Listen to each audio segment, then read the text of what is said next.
Alors je suis Thomas Dassens, éditeur, cofondateur de iLatina aux côtés de Claire Mirmont, dans le 64, plus exactement à Ustaritz. Voilà.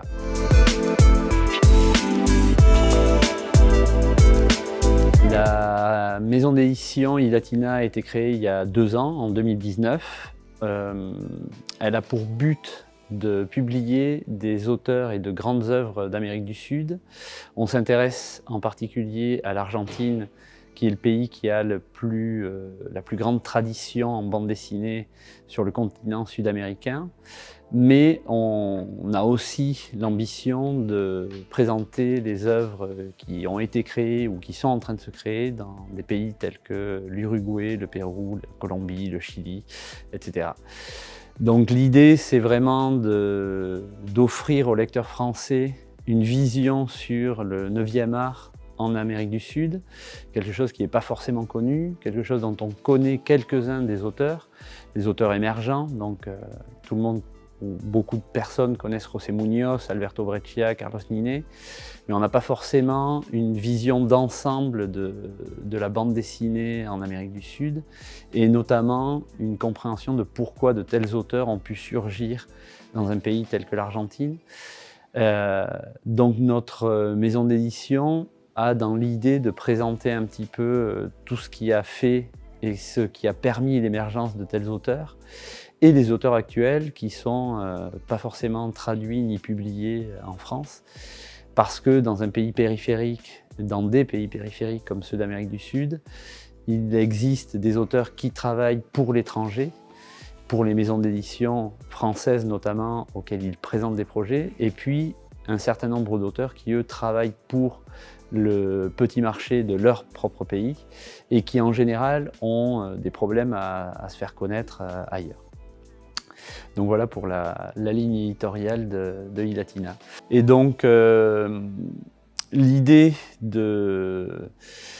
d'enrichir notre catalogue, c'est aussi le faire en fonction de la réalité éditoriale en Amérique du Sud, et on s'est rendu compte, après avoir lancé ces 2 premières collections, qu'il nous manquait un espace pour de jeunes auteurs qui ne font pas du roman graphique et qui en même temps n'ont pas encore acquis le statut de grands auteurs en Amérique du Sud. Donc on va lancer en début d'année prochaine une nouvelle collection en souple, destinée à faciliter l'accès aux gens qui ont pu douter par rapport à la taille de nos livres ou à leur prix. Et donc une collection plus accessible, qui va présenter des récits de genre faits par des auteurs actuels en Amérique du Sud. Donc on n'est vraiment pas dans le roman graphique, on n'est pas non plus dans ce qu'on appelle la BD commerciale française, c'est un espèce de mix entre les deux, notamment parce que certaines de ces bandes dessinées ont été créées pour des revues qui continuent ou ont continué à exister en Argentine, donc avec ce phénomène de remise en épisodes, et donc d'une histoire qui va progresser en épisodes. Et puis toujours le noir et blanc qui est très présent en Amérique du Sud. Et donc cette nouvelle collection Vía Libre, qui veut dire carte blanche en espagnol, donc c'est vraiment une collection libre dans laquelle on va pouvoir publier de la science-fiction, de l'horreur, du polar, tout type de récits de genre qui sont portés par les jeunes auteurs qui sont en train de publier là-bas et qui ne sont pas connus en France.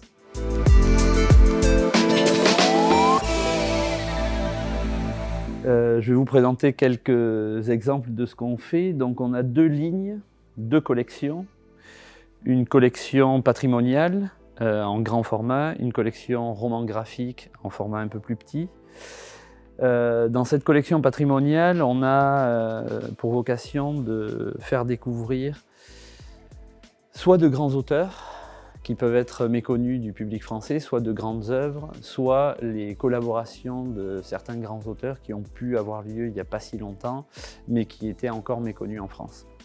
C'est le cas de Bolita, dernier scénario de Carlos Trillo. Carlos Trillo, l'un des plus grands scénaristes argentins de ces 40 dernières années. Bolitas, ça représente à la fois son héritage, dans le sens où c'était ce qu'il était en train d'écrire au moment de sa mort. Il avait juste terminé d'écrire le scénario, mais il n'a pas vu la fin de cette bande dessinée réalisée avec son compère Eduardo Risso, grand dessinateur argentin, qui avait longuement publié en France, dans les années 80-90 surtout, et qui ensuite était parti vers le marché des États-Unis, où il a gagné plusieurs prix Eisner. Et donc Bolitas, c'est pour ces deux compères l'occasion de retravailler ensemble, de se faire plaisir, et par la même occasion de nous faire plaisir en tant que lecteurs, avec un polar social décalé qui présente une jeune femme surnommée Bolita, c'est le surnom péjoratif donné aux Boliviens immigrés en Argentine. Elle souffre donc de tous les préjugés, elle est femme, elle est un peu grosse, elle n'est pas belle, et en plus elle est pauvre et immigrée. Et elle va jouer de ces préjugés, justement parce que c'est une femme empoderada, comme on dit en Argentine, c'est-à-dire une femme à poigne avec du caractère et qui ne s'en laisse pas remontrer. Et tout en étant femme de chambre dans les classes aisées du nord de Buenos Aires, ça ne l'empêche pas de mener l'enquête sur les personnes qui l'ont engagée. C'est un récit qui utilise le polar pour nous amener dans la ville de Buenos Aires, pour nous amener dans les inégalités de la ville de Buenos Aires et de la composition sociale en Argentine. C'est donc très riche, ça joue des clichés, ça joue également sur le suspense. Et pour nous, ça a été, après un an d'existence, notre premier livre qui a eu une sélection officielle au FIBD, dans la sélection du prix Polar. Donc pour nous, une chance. Ce second livre, Quinara, de Enrique Alcatena et Eduardo Mazzitelli, c'est un peu l'incarnation de ce qu'on essaye de faire en faisant redécouvrir ou découvrir des auteurs majeurs dans leur pays et totalement inconnus en France. C'est le cas d'Enrique Alcatena, dessinateur qui a un peu plus de 75 ans, qui est une véritable institution en Argentine et en Italie, qui a même eu un passage assez important dans le comics de super-héros aux États-Unis, où il avait travaillé chez DC, mais qui était et qui est encore partiellement inconnu en France, alors qu'il a des milliers de pages de réalisés. C'est un dessinateur qui adapte son trait en fonction de ce qu'il va raconter. C'est un dessinateur, on va dire classique, mais qui en même temps porte et mène un travail autant dans la composition de ses pages que dans son dessin, qui est époustouflant.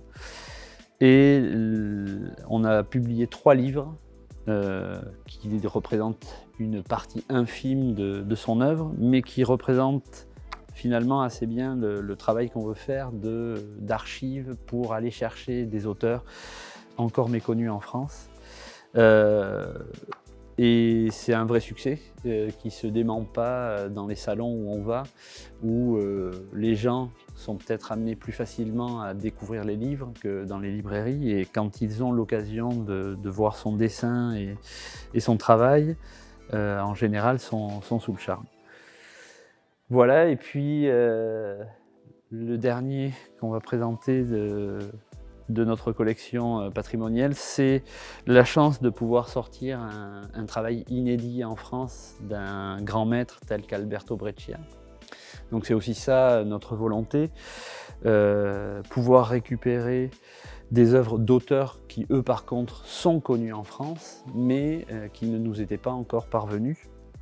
Un certain Daneri, c'est une bande dessinée qui a eu un destin un peu chaotique au moment où ça sortait. Ils n'ont jamais vraiment trouvé de revue qui décide de sortir un certain Daneri.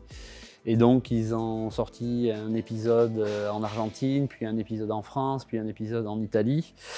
Et puis cette bande dessinée avait été un peu oubliée, à part en Argentine. Elle est fondamentale, pas forcément par rapport à la qualité des récits, parce que ce sont des histoires très courtes, mais par rapport à la qualité graphique du travail d'Alberto Breccia, puisque c'est l'œuvre qui marque le tournant dans son travail d'expérimentation graphique, sachant qu'il l'a faite en même temps qu'il faisait les mythes de Cthulhu au début des années 70, et qui marque donc sa volonté de continuer un travail d'expérimentation véritablement poussé. Donc voilà, c'est pour nous la possibilité d'incorporer Alberto Breccia, grand maître de la bande dessinée argentine, à notre catalogue, et qui sera suivi, si tout va bien, d'autres travaux inédits d'Alberto Breccia pour continuer à alimenter notre catalogue. Et puis ensuite, on a donc notre collection roman graphique. Note de bas de page, c'est le travail d'une jeune autrice argentine qui a été le premier livre qu'on a publié en même temps qu'Evaristo. Quand on a lancé la maison d'édition, on a décidé de lancer les deux collections en même temps pour montrer que les deux collections allaient exister et montrer dès le début la volonté de faire du patrimonial et en même temps de donner un espace aux jeunes auteurs actuels. Note de bas de page, donc c'est le récit de l'autrice sous forme d'autobiographie, mais surtout avec un dispositif narratif particulier dans lequel elle explique dès le début que son récit va être composé de digressions mémorielles qui vont apparaître sous forme de numéros, et donc sur un récit volontairement linéaire où elle part en train avec sa petite amie, elle va voir tout le long du chemin des images ou entendre des dialogues qui vont évoquer en elle des souvenirs, et ça lui permet de cette manière d'aborder de manière très fluide des thématiques pourtant très éloignées les unes des autres, et de raconter de cette manière sa vie et surtout celle de son pays. Et donc elle va lier son histoire avec la grande histoire et nous raconter l'histoire de sa grand-mère qui était maire de la place de Mai et donc qui avait lutté pour essayer de retrouver son fils disparu pendant la dictature, comment elle est liée à cette histoire familiale en portant le prénom de son oncle qui a disparu pendant la dictature. Elle va ensuite parler de sa propre expérience de vie en tant qu'émigrée en Allemagne à cause des conditions économiques en Argentine, époque à laquelle elle a connu la crise des migrants en Europe. Puis ça lui permet de parler de la propre émigration de son arrière-arrière-grand-père qui lui était parti de Suisse allemande vers l'Argentine, parce qu'à cette époque-là, la misère était plutôt en Europe qu'en Argentine. Et elle arrive à combiner toutes ces thématiques de manière très fluide et dans un récit qui avait été sélectionné au prix Artemisia. Et finalement, le coup de cafard, qui est notre second véritable roman graphique de la collection Novella Grafica. Et lui, c'est notre premier projet qu'on a financé dès le début. Donc un projet qui nous tenait à cœur, puisque c'est non seulement un projet de bande dessinée, mais c'est aussi un projet de sensibilisation à une thématique et de reconstruction personnelle de l'autrice.